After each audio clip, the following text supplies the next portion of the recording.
press in the direct play because they didn't want to play, how we recuperate the ball and then play forward, how we have them there, our counter press, everything. But we like to put the knife there in the last 20-25 meters to test much more the keeper because we have some unbelievable situation that we missed the last shot, the last pass. Okay, and then one action is a long ball. We lose the man as regain, and then they are running. And you have to rely on a free kick and individual quality.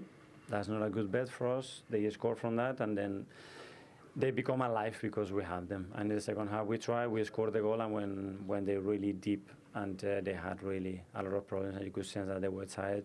We didn't capitalize because we rushed the game. We give so many balls away, no circulation. We start to lose duels, and we could have ended up losing it. So it was mentioned in commentary, actually, 2/3 of the pitch, best team in the league, perfect, kind of as you've said there. So why was that knife, that incisive moment missing in the final third, do you think? Because that's sometimes what is missing, and we tried in various ways, but ultimately the execution there, it has to be in the right moment with the right weight of pass into the right player to have to execute. And it's true that we have a lot of situations in the second half. I think we have 3 or 4 big chances, but very frustrated as well how we consider certain transition moments is not good enough. So Declan Rice stood here and said something very similar, particularly the last 10 minutes. He was talking about just doing things that you never do. What happened there? Taking goal kicks there. We were catching the ball. We want to run, give the ball away. Then there's another transition, another wave, which against them is just a shot in your foot because they have so much quality that they're going to pick the right player, and normally the game should end up with a goal of Bruno. Does that frustrate you most, actually, just that, whether it's the last part of the game? It's like, I don't recognise my team here. It happens, so it's part of us, so we have to get better at that. What did you make of the free kick? You already mentioned the conceding of the free kick. It comes from like a hopeful long ball. Does that annoy you more than like the strike itself? Yeah, the way we give the ball away, yes, and then, okay, you give the foul because you are rushing, then he still needs to do that, but you know, and we discussed that. Don't give them the option because it's very likely that this is going to happen. Was Bruno's job made easier by a wall that was far away from the ball? I don't know. I don't know that. No, are you not mindful of that at all? Because it's been raised by United players. It was raised by Declan. So it's 11.2 yards. Then he's been very smart. I'm sorry. He's been smart and he took advantage of that. This is football. No, okay, I mean, I raised it because I thought you might expect the referee to deal with it. Well, yeah, I do. And it makes the free kick's job easier. He's smarter than the ref. That's okay. They allowed him to do it. Okay, so how difficult was it second half then against that low block? Do you think frustration plays a part in the mistakes that start people? Because you are so good in the first half, you do so many good things and you go 1-0 down. And mentally, it's painful, but we tried, we went for it, we scored the goal, we were really trying, but as well, we opened the gate to lose the game. And the game was completely closed. There was no chance we could lose the game, and we opened it up ourselves. Do you excuse the players a little bit at least when you look at the concentration of injuries you've got in that forward line? Obviously Martinelli comes on, but no Saka, no Havertz, no Jesus. I mean, I will defend my players all the time because the will to do what they want is no question about that. But in those moments, we have to be better as a team. That's it. And do you regret not signing a striker in January, perhaps that extra player? No, it's not about that? No, it's not about that. Okay, Miguel, one more. Yeah. I have to ask you about the title race because it's 15 points now. Is it too much? Defending so much and giving the ball so those cut strips, to the opponent. There's obviously 3 of them in the penalty area. With all the games, 6 yards where the cluster of players and then the characteristics so you've got 6 yards plus a 1, I suppose, where Bruno Fernandes. Lindelof, for example, without games, trying to let him without a lot of meters to cover. Casemiro is more comfortable in this kind of game, so I try to adapt and to imagine the game that we could win, and we proved that today. Are you on the back foot mainly because it's a tactical decision from yourself, given the options you've got, the players you have available? It's also the opponent. The last game for Champions League was high pressure from PSV, man to man, and they are harder to mark in this way. In the low block, we can control more the game, and then we have some good players for transition. I think Garnacho made a really complete game. So he was upset last Thursday, and today it was amazing. That said, once you went ahead in the game, did you feel like the confidence grew and you became a much more threatening side. Yeah, it's normal. It's normal, and we try to let the starting 11 until the goal, because you know that when you suffer a goal, all that the players tired from the last games is going to show, and we push a little further. I think it works. It worked a little bit. But we try to choose the best moments to press high, and we have some moments winning the ball, and we create a lot of chances to win the game today. Well, Declan, you gave everything to try and drag your team over the line, but in the end, as you stand here now, does it feel like just not enough? Yeah, I think so. I think in the first half, some beautiful bits of play, just didn't have that clinical cutting edge.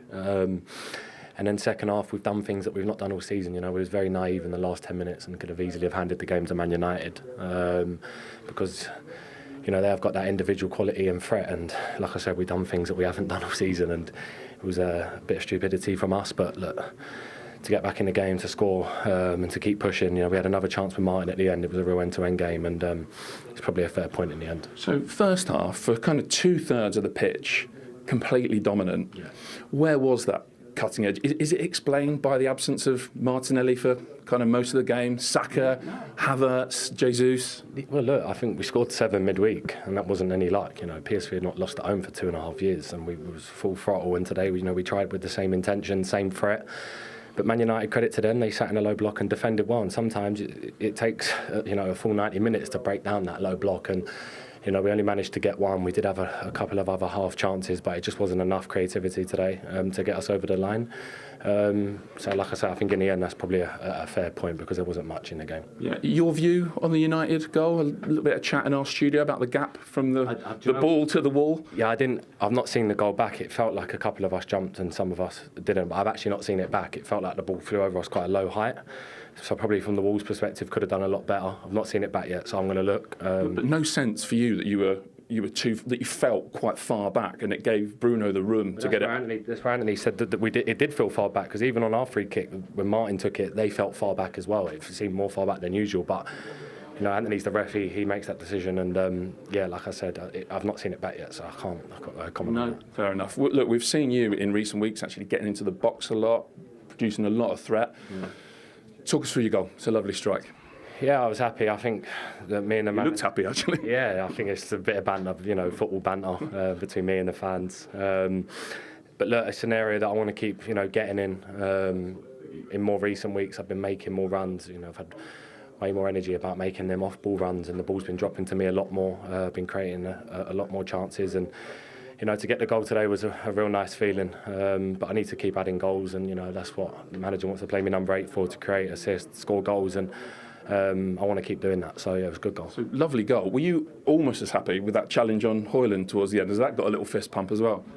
Yeah, I think that's just as big for me as scoring the goal. That's that defensive mentality in my head as well. That obviously I just reacted. If I would have reacted a second later, Højlund puts that probably in the back of the net, and it was just that quick reaction in my brain, and he showed me a little bit of the ball, and obviously with the long legs managed to get round it, but could have been a penalty and potential red. So it's one of them where it's a 50-50, but I had to try and put my foot in for the team, and lucky enough I made the tackle. What were those things that you started doing as a team, those last 10 minutes that you haven't done all season? Just trying to second balls, was trying to flick balls when the ball was dropping, losing our runners, trying to play out from the back with patterns that we never do, and playing Man United, into their press perfectly. And see the chance at the end with Bruno and David making 2 amazing saves. That's where I speak about that naivety of the last 10 minutes. It could have easily have gone in their favour, because other than that, them last 10 minutes, obviously plus Bruno's goal, I didn't see him creating a lot, but it was down to us, and we could have thrown the game away then. And last question, 15 points now to Liverpool. I know you won't give up, it's not in your DNA, but it's too much, isn't it? Look, like the manager said, we'll keep going, we'll keep giving everything we've got until the end of the season. Yeah, obviously Liverpool have been amazing all year, credit to them, but it's not over yet. We need to keep pushing. We're Arsenal, we've been hit hard by injuries, we've adapted the best we can, and we still believe in ourselves, believe in everyone, and yeah, we've just got to keep playing the games, and still a lot to play for this year. So yeah, just keep pushing and have the right mindset, and I'm sure we'll be all right. Thank you for coming out. Thank you. In the week, was that wrong? Yeah, I thought so. I thought it was covering over the cracks in midweek. I mean, Before that, as I said before, I see him at Leicester. They scored 2 in the last 10 minutes. Leicester letting goals everywhere, left, right and centre. Never looked like scoring against West Ham. Never really looked like scoring against Forest. And I just thought, you're playing in the top league in the top league in the world, in my opinion. You're playing for one of the top teams in the league, and you've got no centre forward. No centre forward. I mean, you're asking Mourinho to go up there and play. He come on and got 2 against Leicester. Yeah, they were the last 10 minutes. Good finishes. But you're not going to win the league with him playing up front. And he looks lost up front. He doesn't give you a presence, doesn't give you anything up front. And it's so important, a centre forward. No team ever wins anything without a good centre forward. And Arsenal are suffering at the moment. And I think it's a worry now to the end of the season.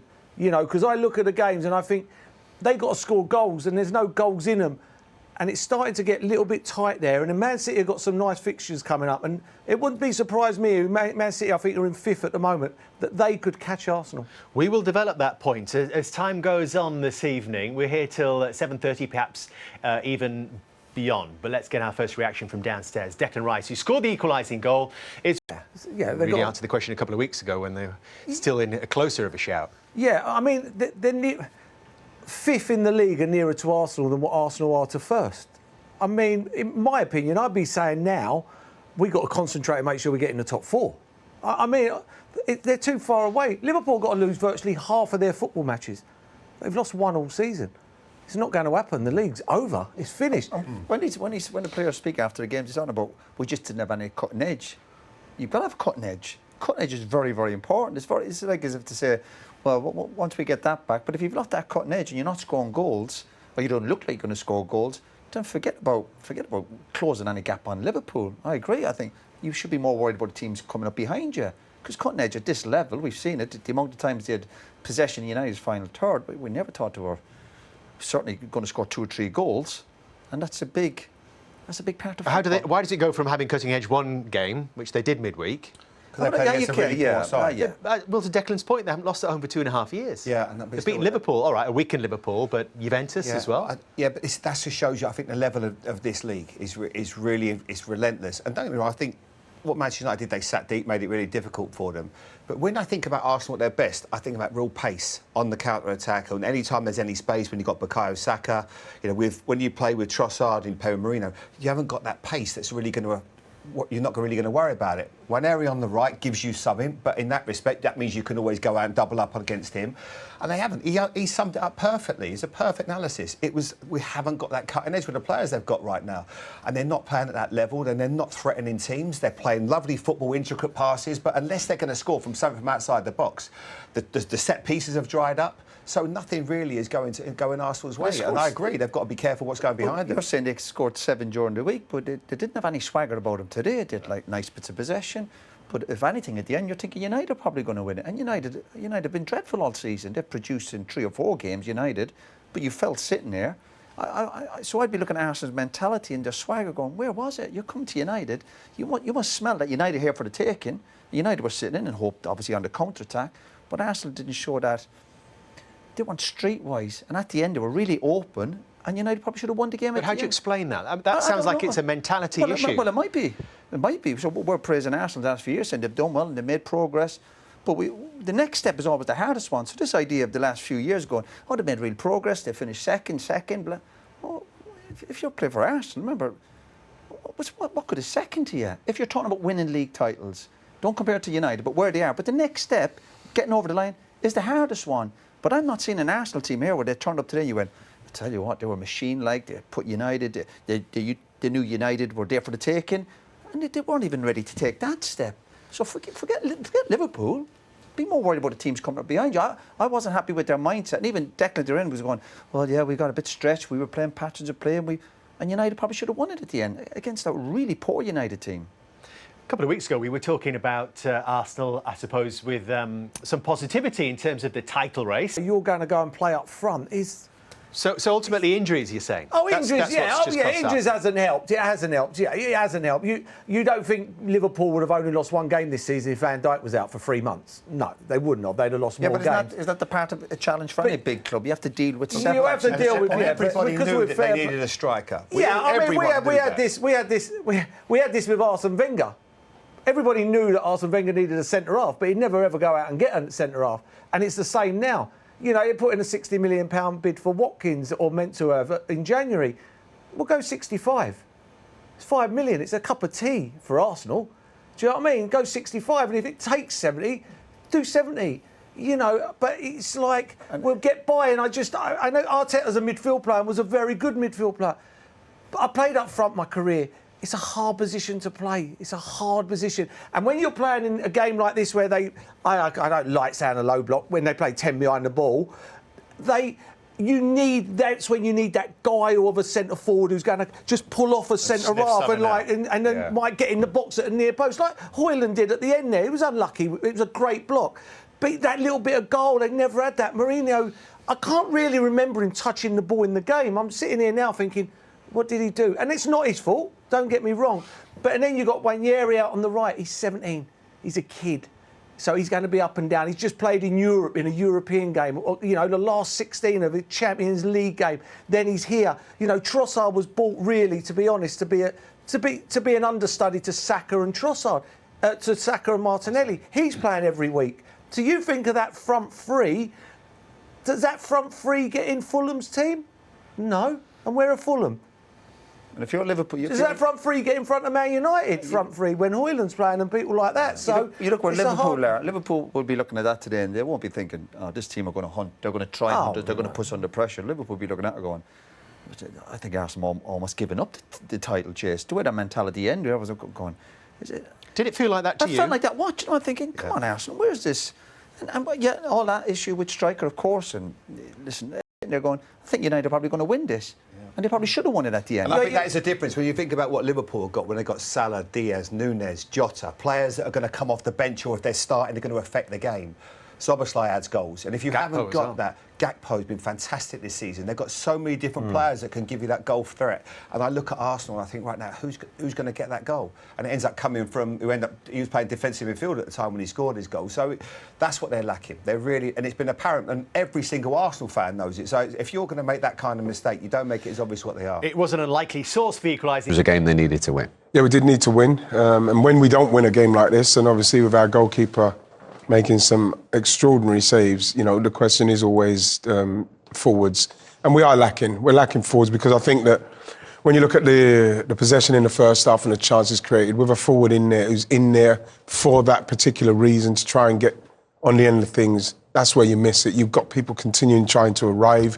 You're trying to hold it up for people to make runs. You want someone in there so you could just put it in there and they can finish. And I think that is probably, in the end, will probably cost us not having that person in there to take those chances, to make it a more comfortable game for us. I mean, we were just saying to Wrighty there, Wanyeri's 17, been amazing since he's come to the side. Had a bit of a down day today. It happens when you're a young kid. But they shouldn't be relying on him to be the star at Old Trafford. They've got a central midfield player playing up front. I know they've got injuries, but if you're second and you're chasing to win the league, you need more options than that. And that's why I said, in a way, I actually think they've overachieved in many ways, because this group of players has done amazing. But I still think they need two difference makers to take you from here to take the next step. If you look at what you're competing against, you look at, the Haalands and the Salahs, they need a guy like that. If they get it, they could win everything. Yeah. Need now. We got so close twice. Looks like we're going to probably get close again this season. You think you just need that piece and then the people to stay fit, and you're probably going to challenge them. I think that we'll be a lot closer to Liverpool with that striker who could take those chances in those moments what Arsenal needed, like we needed today in the first half. Look what Liverpool has. Look at all the different options. You've got Mo Salah, Jota, Gakpo, Diaz. The six of them. Whereas I think if Saka's out, which he's been absolutely amazing for them, if he's out, is Martinelli going to get the goals? Yeah, I know. A couple of seasons ago he got 15. He got 15. That's great. But again, those goals have dried up. Havertz is a great player, but he's not a number 9. So you're relying on people to do something that's not their expertise. Just go get an Osimhen or somebody. Go get somebody that it's his job to score goals. You got everything else. Great goalkeeper, best defence in the league. Midfield is absolutely fantastic. Just need another one in there with Declan and Ødegaard. But go get a striker and a centre mid. You can go win everything. The money's coming in. They're selling the Smith Rowes and those types of players. They must have the money. It was very, very low, wasn't it, in the summer? So. Yeah, it was. That's why, again, you could go back to January and say something should have been done to strengthen. I don't know who they could have got, but that's not the job is to try and find somebody, and it didn't happen. And so you have to feel like, again, we have to start thinking about the summer, because you watch a game like that again and you just feel like it's just something missing. Options up front, and we needed that even before Saka got injured. In that sense, do you feel for Mikel Arteta? I've said on here, I don't think that he's been backed very well by the people upstairs, especially, like I mentioned it twice now, that we've finished second. What more do you need? He's turned the club totally around, getting the fans on board, getting the players what he needed to get out, and then getting the players that he needed to get in, building that culture with the fans. Everything went quiet with the owners and everything, but now, when you look at how far he's taken us, people are blaming Mikel. We saw his record at the start of this game, how many games he's won, and the managers who have done that above him. And luckily enough, I think we got ourselves back in the game, but we was a bit naive probably the last 10 minutes and could have thrown the game away with some silly mistakes from us. So probably look at it as a fair point, if I'm being honest. Dex, how was the manager at half-time? What was he saying? Because we did seem to have a lot of possession. We did seem to be doing a lot on the edge of their box. What was his opinion of how it was going? What did he say? More creativity, more threat, cause more chaos, more runs into the box, more crosses in the box, doing things to disrupt Man United, because, they were comfortable in a low block, and we was passing the ball around really well, from the back phase up until the edge of the box. It was a lovely first half, but in football you need to score goals, and quite wasn't like PSV on Tuesday night where it was flowing like that. Sometimes you have to credit Man United's defence. They done really well, but also in the second half, when he said at half time he demanded much more crosses and chaos, and we could have scored a couple ourselves, so it could have gone either way, like I said. Declan, Natone, just want to say congrats on that goal. What a beautiful goal that was, Firewall. What a great finish. And to be honest, it looked like you were enjoying making those runs, causing a bit of chaos in that first half. You were getting in behind, causing a bit of trouble for United. Yeah, definitely. I think it's one of them things. Is this the goal? I've not seen it back yet. Yeah. What a chop from Timber. Well, it's well worth a watch, Declan. Yeah, it's a nice sweep. It's head over the ball. Obviously, Onana, if I went inside, he probably saves that. Obviously, a bit of banter with the Man United fans. It's nothing. It's nothing personal.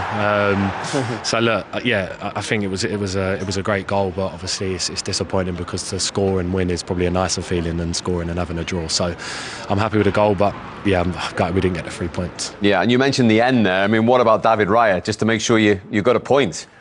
Yeah, incredible. That's what I mean. I'm talking about the naivety there. The last 10 minutes, we was doing things we've not done all season, or in the time that I've been here. Playing into Man United's hands, trying to flick the ball out in areas that we never usually do, and they could have probably scored 2 or 3 in the last 10 minutes. So luck was on our side in that sense. Sorry, if I'm being honest. But like I said, I think it's probably a fair point. And overall, all you can keep doing is in the Premier League is keep going, keep trying to win games. Yeah, definitely. Obviously, people are going to talk about Liverpool being top with a big margin of points, but look, we've got to keep going. We've adapted the best we can with the injuries we've had, and we've been on an unbelievable run with games and playing back to back since January with such a short squad. So to be where we are is really good, but we want more. We're Arsenal. We're demanding ourselves every day that we want to win the Premier League, and we'll never give up on that. We need to keep improving and keep pushing, and. Look, if it's not this season, it'll be next, and we've got to keep going and going and going and believing that we can achieve great things for this club. I think that's what everyone in the change room wants, and everyone wants to achieve. Well said.